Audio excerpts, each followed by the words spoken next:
In the headlines, 3 killed, many injured in bandits' attack on community in Niger State. A federal high court in Abuja strikes out 8 of 15 terrorism charges against IPOB leader Nnamdi Kanu. Water scarcity hits residents of Niger State. And on the foreign scene, dozens of people dead as Russian rockets hit Ukraine railway station. Hello and welcome to Trust TV News Update. I am Ibrahim Yusuf.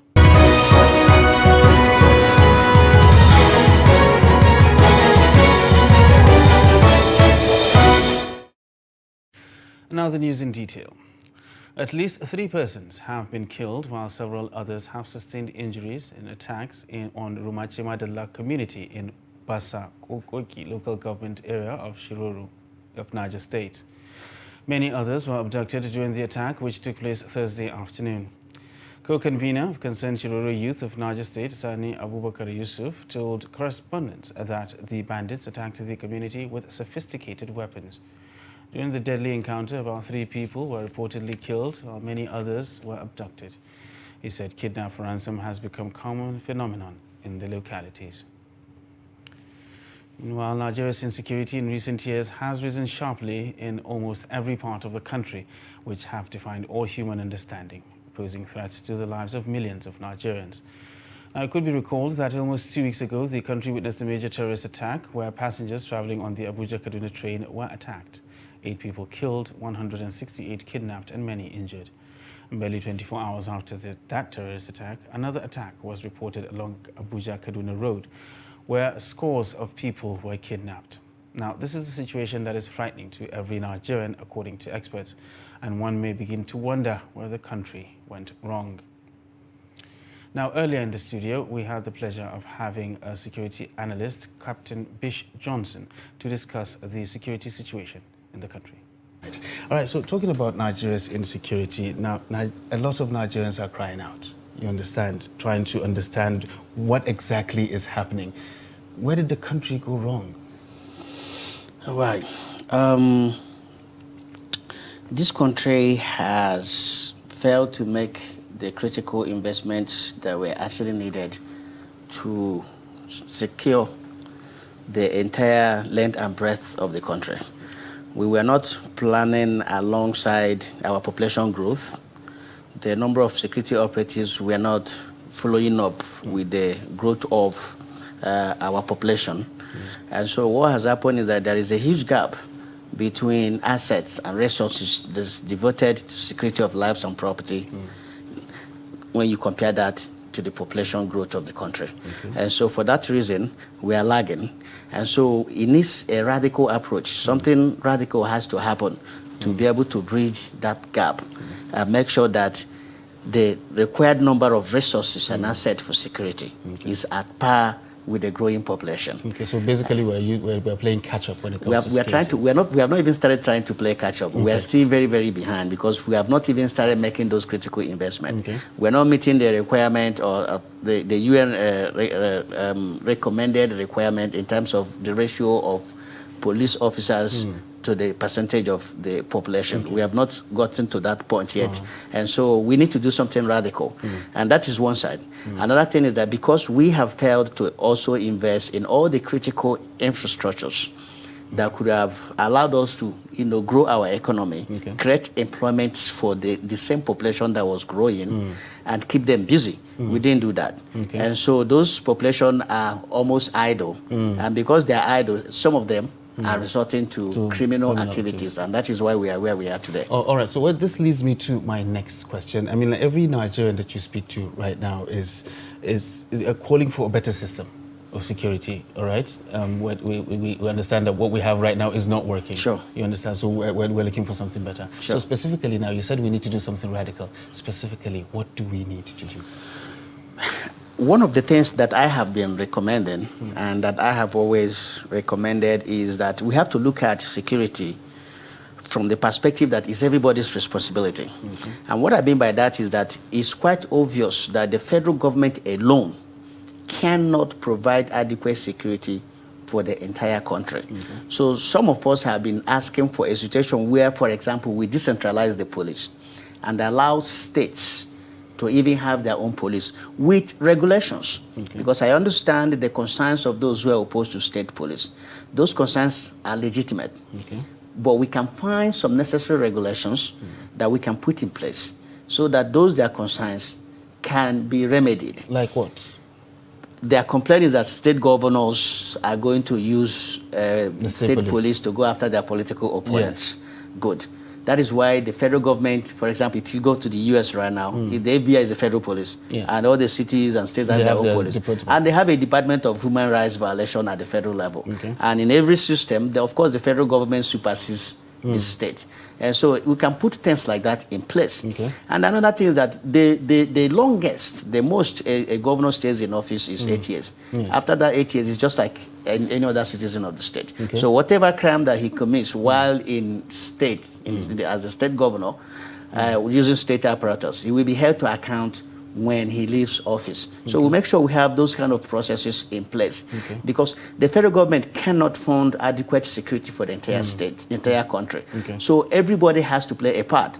The state, the subnational, the national, the subnational, we have to play a part in the security of lives and property. That is one. Number two, we have to get the private sector involved as well. Because like I said, security is the business of everybody. There are over 3 million private security guards in this country.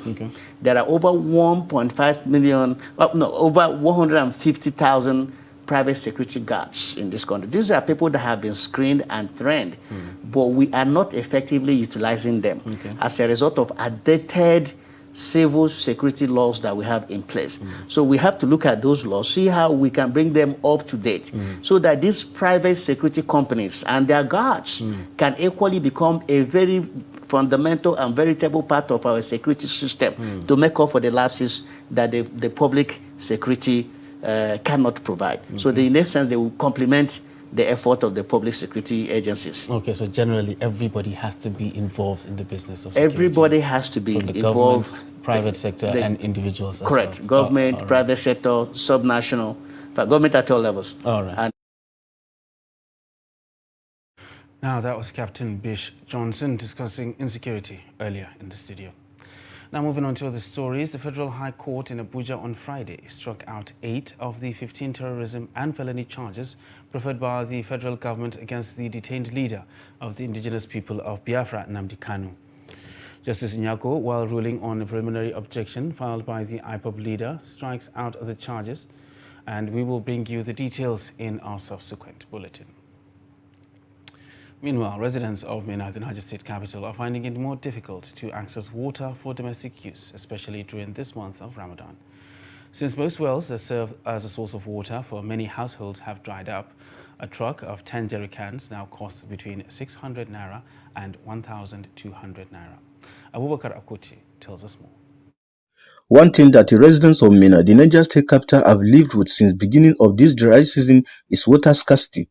For residents of Tudun Fulani Gabas and surrounding areas such as Ngwambiri, the source of water is a pond where animals also drink from, which they drink and use for other domestic activities.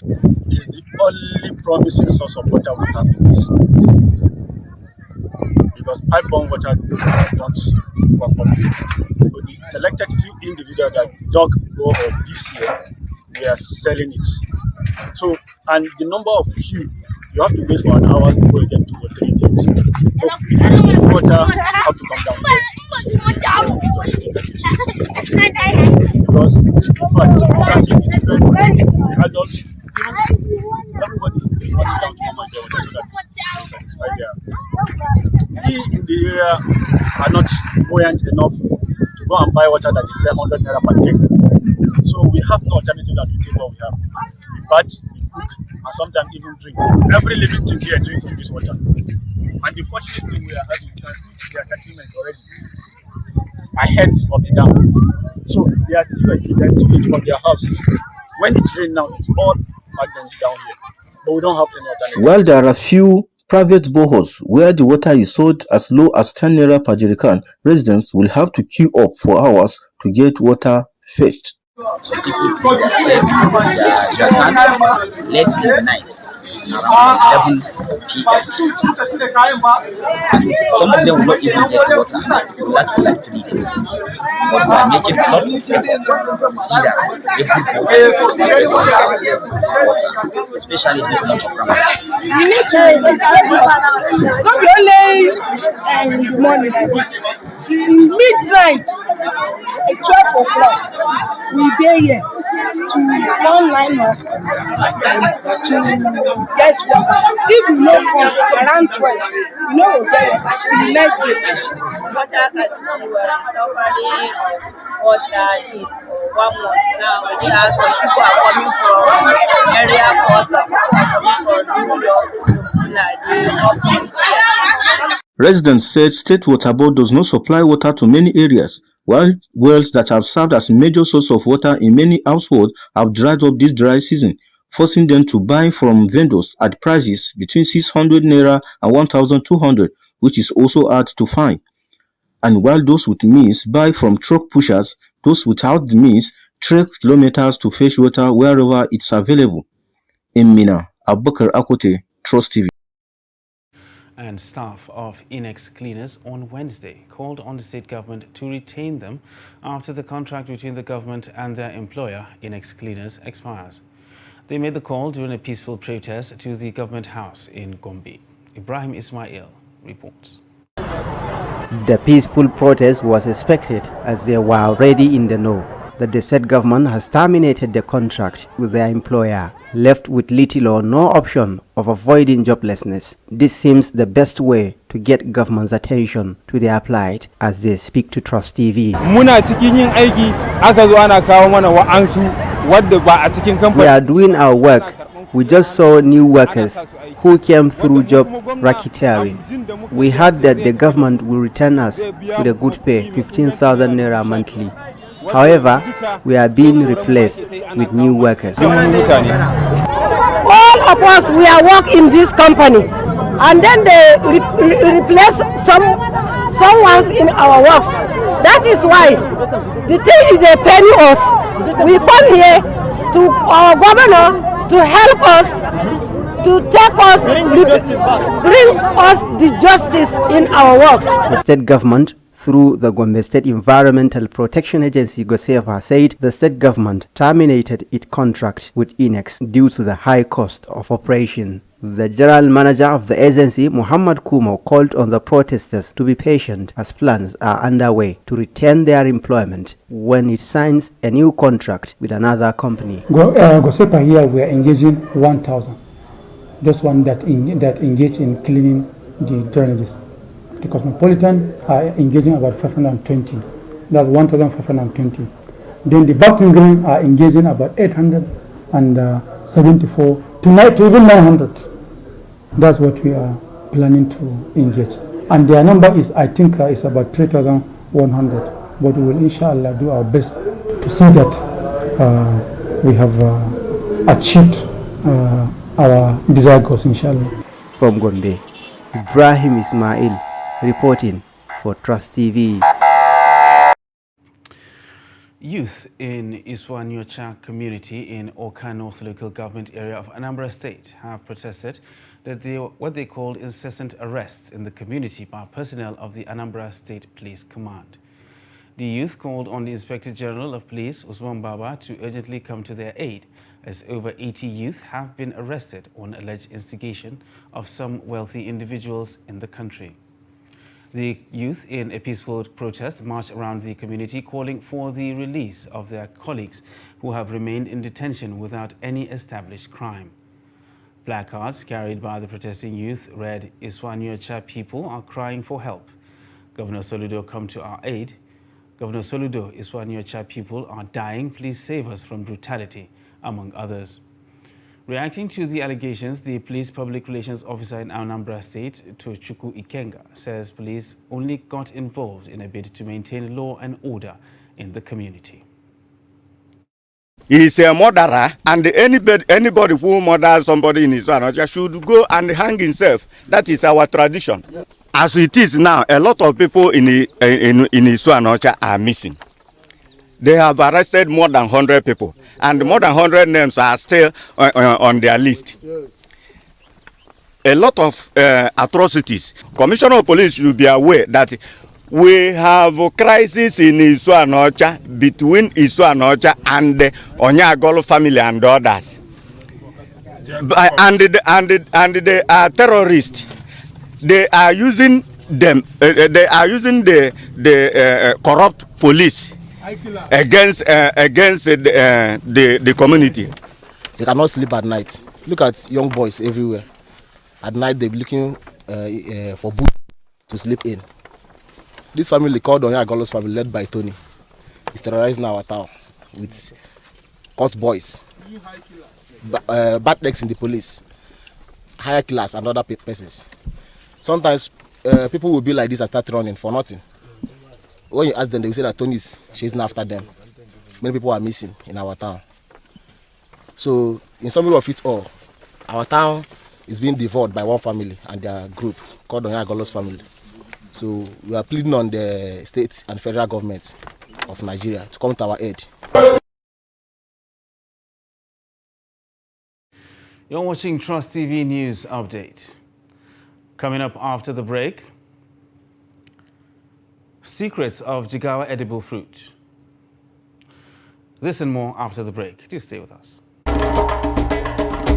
To every politician, as the campaigns gain momentum and passions begin to rise, remember, the errors of your opponents do not make you a success. Do not run down your opponent and inflame passions to violence between and among your supporters. What counts is what you plan to do for the electorate and how you intend to relieve the sufferings and bring succor. Nigeria is in dire need of patriotic leaders at all levels. Leaders who will make national development their priority. Concentrate on telling the electorate what you intend to do when you get into office. Focus on making your vision clear to the electorate. Don't engage in verbal abuses, fake news or speeches. Keep dealing with issues that will bring progress. You win the hearts and minds of the people by being above board, by being civil, patriotic, and showing empathy. Let's join hands to make the 2023 elections peaceful. A message from the National Orientation Agency.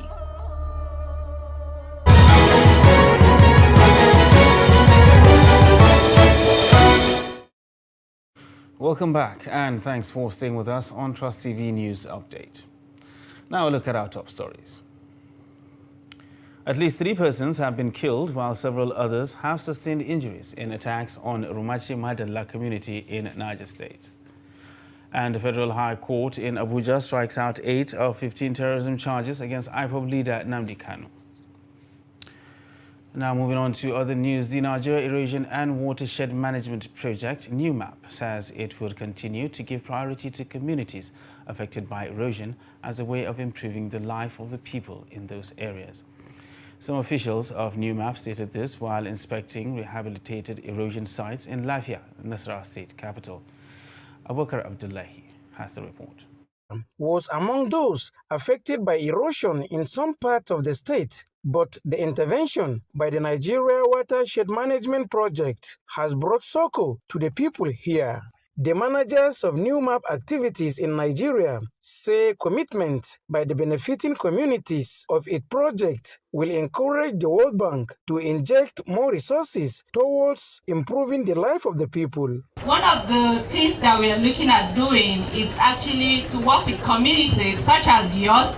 So it's really impressive to see that there's already an established community interest group, and we've taken note of your concern, which is how to help you move from manual production to a more advanced production, and also the use of solar system.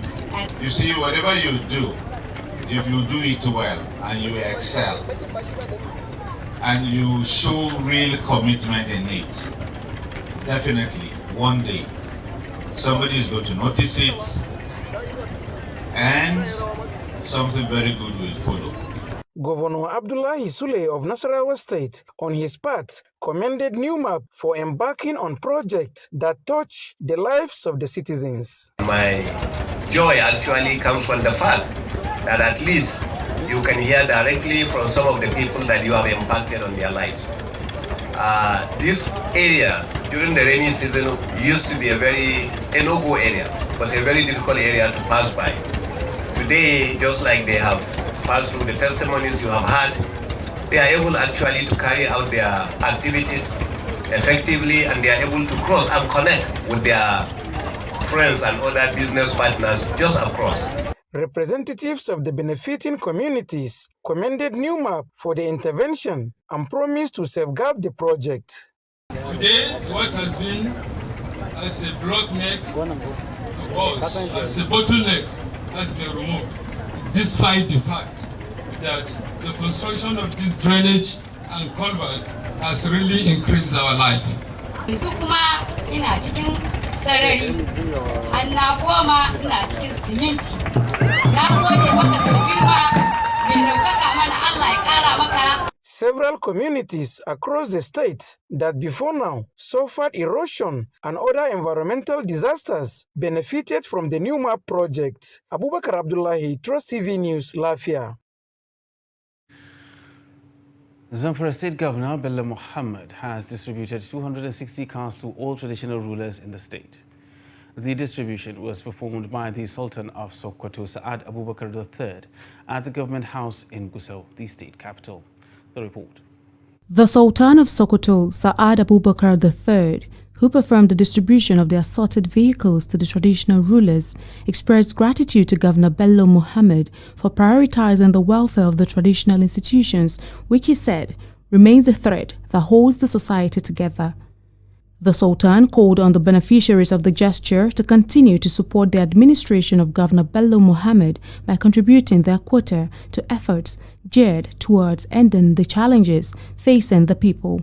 Governor Bello Muhammad of Zamfara State said the gesture was in recognition of the status of the traditional institutions as custodians of religion, culture, and vehicle of cohesion and peace in the state. Governor Matawale assured that his administration will continue to work with traditional and religious leaders to ensure lasting peace and harmony in the state. My administration will always see it as a part of its obligation to strengthen the traditional institution and appreciate their effort in extenuating challenges arising from conflict and leading all effort to build a more peaceful and prosperous Zamfara state.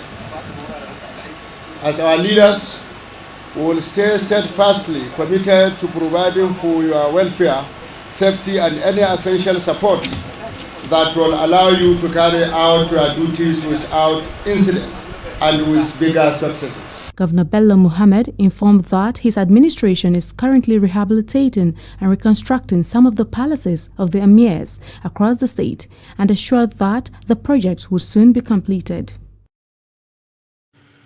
A sweet edible fruit, locally called dabino, is the most sought after during Ramadan fast. Dates have a long history of cultivation across Asia and the African continents because of their social, religious, and economic relevance. In Nigeria, date palms are cultivated in some northern cities, with Jigawa as home to the largest number of producers. In this special report, Trust TV Northwest correspondent Idris Jibrin reports that dates business is still thriving in the state. The report. Date fruit farming in Jigawa State is said to have been introduced during the trans-Saharan trade, when some Arabian merchants brought it with them and later embraced by the people due to the suitability of the land. Date palm was introduced into the country during the trans-Saharan trade. That means when there was a link, a direct trade between the all northern people and the people from the Arabian Peninsula, and also through pilgrimage. That is our people that used to go for Hajj. You know, during that time there was no plane, no cars, no anything. They used to use camels and horses to go. So as they go along the way, they brought in it as a souvenir.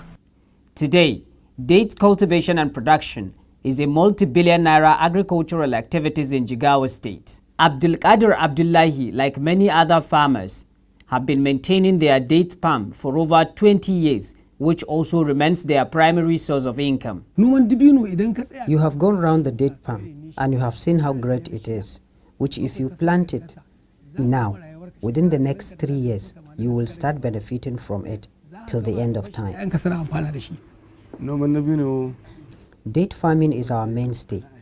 It is helping us to sustain our lives, take care of our family, and even boost the state internally generated revenue. So you can see how important it is for us to keep sustaining it.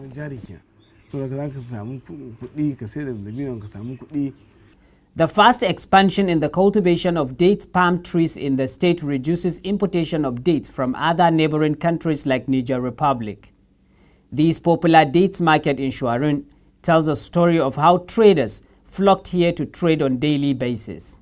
Date palm, with all its economic importance, with all its potentials in generating revenue for the farmer and for the local populace, it has not been given the due attention that it was supposed to be given. Despite the success story of date farming, farmers believe that if the federal government is to include them on the Anchor Borrowers Program, Jigawa State alone can produce over 70% of the required date fruit in Nigeria. Idris Jubrin, Trust TV News, Kano. The Group Managing Director of the Nigeria National Petroleum Company Limited, Mele Kyari, has shown the House of Representatives Committee on Petroleum Resources in photos and videos how the country's crude oil assets are being vandalized and the products stolen. Kyari urged the National Assembly to establish a special court that would handle cases relating to oil and gas to accelerate prosecution of oil thieves. The GMD of the NNPC, who described oil theft and illegal refining as an elitist business, told the committee on Thursday that a few persons were responsible for the economic sabotage. According to the NNPC boss, the Economic and Financial Crimes Commission and the Nigeria Financial Intelligence Unit have also been mobilized to track funds linked to illegal oil business. Kyari also blamed the recent spike in the pump price of automotive gas oil for the invasion of the market by illegal refineries. Now look at the foreign scene, where Ukraine says at least 39 people are dead and dozens wounded after rockets hit a train station in the city of Kramatorsk in eastern Ukraine.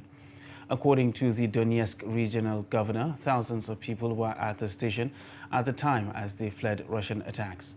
Russia denies involvement in the strike, with a Kremlin spokesman saying it had no scheduled missions in the area. Russia is stepping up its offensive in the Donbas region of eastern Ukraine as it withdraws from the north. And that concludes Trust TV News Update for this hour. Don't forget, you can subscribe and follow us across all our social media platforms. I am Ibrahim Yusuf. Thanks for joining us.